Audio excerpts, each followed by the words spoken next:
My advisory role at NIAC, which I used to have, is because I am an expert on religion and politics. So I advise the Plowshares Fund. I advise NIAC. I advise the fucking State Department. I advise actual Congress people who are making these decisions about what to do with Iran. I'm an expert in Iran, so I advise those groups. I have no loyalty or membership to NIAC. I'm not here to speak for NIAC. To be fair, you don't advise the other side, though. You're strictly advising the progressive side. You're not advising 100%, which they support the nuclear deal, which you support as well. 100% support the nuclear deal. So you support negotiating with a nation that says "Marg bar America," death upon America. You're comfortable negotiating with a country that hates us. Reza Aslan sits down with Patrick Bet David on his podcast to talk about diplomacy with Iran. And since there's been some updates in the world, this was a great interview to go back to, and we can see the type of arguments that they put out. So let's watch these clips, and I'll give my thoughts on it afterwards. Oh, I'm sorry. Who do we negotiate? We only negotiate with countries that love us? Is that how negotiations work? Have you heard of the phrase diplomacy? But diplomacy, there is no negotiation with a country that actually agrees with you. We negotiate with countries that disagree with us. I totally get that. But for the most part, the countries we negotiate with that disagree with us, they don't say death upon Americans. Iran says death upon Americans, the top of the Iran. This is not even the people in the streets. Who gives a fuck? So what? So give $150 billion? That's a valid concern. That's a valid question. First of all, it's their money that we are releasing in exchange for removing nuclear weapons from Iran. How do you suggest we remove nuclear weapons from Iran, Patrick? Okay, I have ideas for you. I can give it to you. Not to remove nuclear weapons. First of all, do you believe no matter whether we give them the money or not, they're not going to continue working on nuclear weapons? They literally didn't. But hold on. Nope. We're not going to move past this until we establish the facts. The JCPOA, which was negotiated by the United States, Russia, China, the Security Council, and Germany, which is extraordinary. The idea that those 5 countries came together and the European Union and agreed on anything, let alone agreed on this absolutely remarkable deal under the Obama administration to remove all the enriched uranium out of Iran, there is zero doubt that that worked. Zero. The IAEA came out in no uncertain terms and said, within 12 months of that deal being put in place, Iran no longer had the enriched uranium to create a nuclear bomb. Within 12 months... You have to be naive to believe that.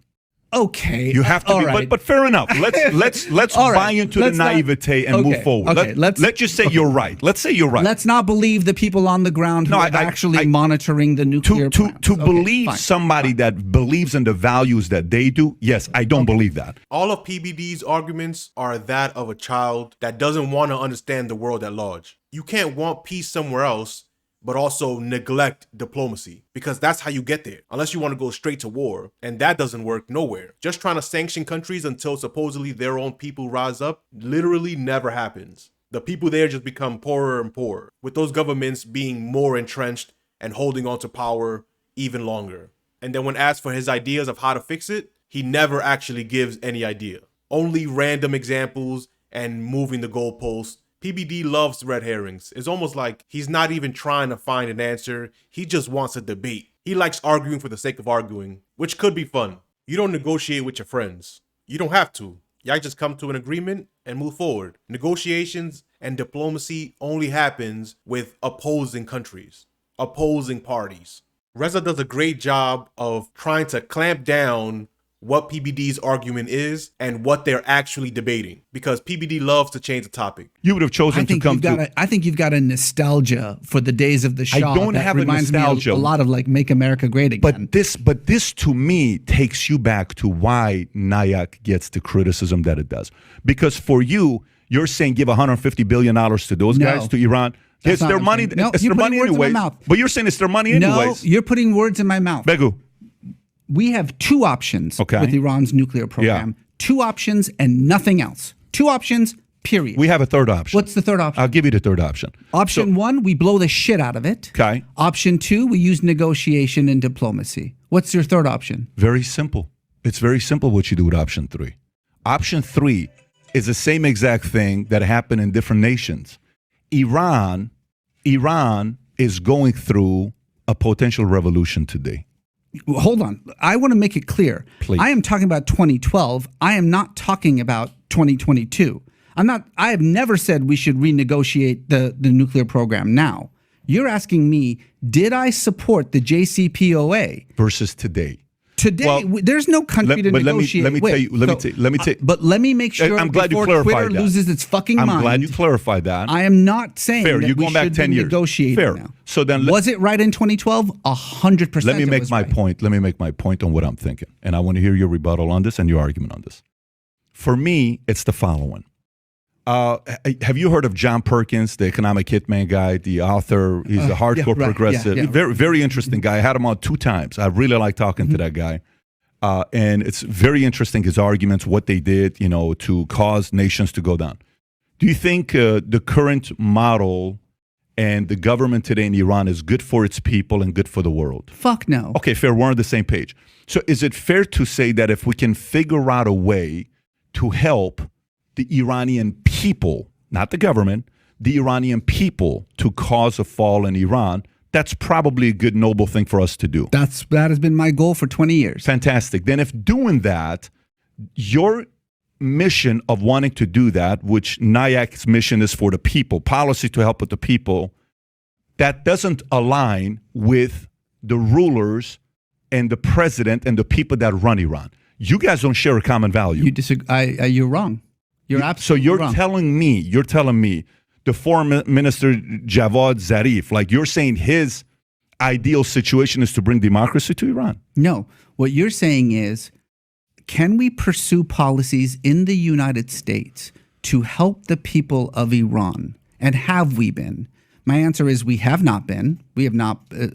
40 years of blanket sanctions has not helped the people of Iran. It has only entrenched the government further. And there's reams of academic data that indicates that. The question is, does the, for instance, nuclear deal, the JCPOA in 2012, would that have helped the government or the people? And there is very good, real, meaningful arguments to be made that it would only help the government. I disagree, because there are much better arguments that it would only help people. Why? Goes back to your God, capitalism, the free market. The Iranian people live in an oppressive, murderous, theocratic regime. And as a part of American policy, we have decided that we're going to blanket sanction everyone in the hopes that eventually they'll rise up and take down their government. No. 4 decades. 4 decades we've been doing that. Every time PBD says, so you're telling me, or in summary, every time he tries to summarize anybody he's talking to, he completely messes up their message. It's not by mistake. At this point, it can't be. He lies about the $150 billion, that was their money, and then lies about what Reza thinks the goal of the Iranian governments are. It's always exaggerating or almost closely getting what they said, but changing it so that he has a straw man to fight. It's really dishonest and kind of weaselly. And it's not like this is the first time he's had these debates in regards to the Obama nuclear deal. He knows for a fact that that $150 billion was their own money. We didn't give them $150 billion. We unfroze their money because they were able to stay within the deal. It was not a gift. It was rewarding them for good behavior by returning their own money, which if Trump did it, he would be praised because it's a mob-like move. So if I negotiate with a murderer, you think he's accustomed to following the rules? If I negotiate with a nation, with a government like theirs, you think they follow what's in the contracts? There's simple. No way you believe that. I understand that you have this mystical view of what the Iranian government is that exists in this kind of existential I just plane listen of to what evil. they say. No, I just listen to what they say. But You they don't are think they're actual evil. people who care about their own livelihood and they care about nothing else. I do think they care about their livelihood. The government people care about their wealth. I do agree with you. Exactly. Yeah. So, but I'm talking about its people. That's what I'm talking about. And what I'm saying is, right now, we have nothing but the stick. We have no carrot at all in Iran. There's nothing the United States You're giving carrot to the wrong guy. You're giving carrot to the guy that's got plenty of carrots. He's been overdosing on carrot. We're giving carrot to the economy. No, you're not giving a care to the Kurds. Here's how interdependent I'm a Syrian Armenian. I'm a Syrian and Armenian. Let me tell you what both sides will say. You ready? Here's a criticism. Both sides will say. And I want to wrap it up. We'll go off. If you're up for part 2, 3 hours, I'm up for bringing you back. You have no idea how much I've enjoyed. I'm being serious with you. Serious. Okay. So I'll tell you this. Armenian Assyrian. Bet David Bogosyan. Bet David Assyrian Bogosyan Armeni. Okay? You know, every time when people say, hey, let me tell you what's going on. Send money to this charity. Send money to go help the Assyrians. How come you're not giving money here? And I'll send money. You know what both sides of my family will say? Never send money. You know why? Because it goes to the wrong people. Because it never goes to its people. Yes. You said it. You know this reputation. So if you and I are giving money, 150 billion to the government, we have to be naive to believe it's going to end up to its people. That's what I'm saying. It's not going to end up to its people, and that's the we're strengthening JCPOA. It's something different. Okay. Anyway, but hold on. I need to say one last thing, because if you probably know anything about me, you know that I get cut up and re-edited, and there's an entire industry online meant to make me look in a certain way. That's not us. We don't do that. I want to say something. I want to say a final word here, because it's very important. Yeah. And I'm hoping that this final word will make it. I have absolutely nothing but loathing for the Iranian government, for the Islamic Republic. It is a murderous, terroristic regime that slaughters its own children. It has no legitimacy whatsoever. It belongs in the dustbin of history. The only proper response of this current revolution, and it is a revolution, is not for reform. It's not for a little bit more rights. It's to burn the whole thing down and start all over again, and I wholeheartedly support that. The question is, how do we empower those young people? How do we give them the tools necessary in order to burn it down? Okay. Calling leaders of other countries murderers when we're the largest military in the world is so crazy. All presidents are murderers. That's what happens. When you call a hit and then you get a call 10 minutes, an hour, 2 weeks later saying mission complete, that's your body. With Soleimani or whoever, Trump got bodies on him. Him dropping bombs everywhere. He's a murderer too. Obama was a murderer too. Biden, he was senile, but he was a murderer too. Governments negotiating is two murderers sitting down at a table trying to talk peace. But PBD puts it as, we're the good guys trying to negotiate with the bad guys that say mean things. How could we? Why would we do that? But if your goal was to actually help the people there, then you wouldn't be complaining about diplomacy, about negotiating, about unfreezing money, because at the end of the day, who does that help? The people, you would assume. And then his grand finale point is a stereotype about not giving a charity because it might not reach the hands of the people you thought. Is that really the linchpin of your whole argument? You shouldn't give to charities because of a stereotype? So corny. Hopefully PBD can get off the idea of red versus blue, but these debates have to continue. And if you're still watching, you might as well like the video and subscribe to the channel. Peace.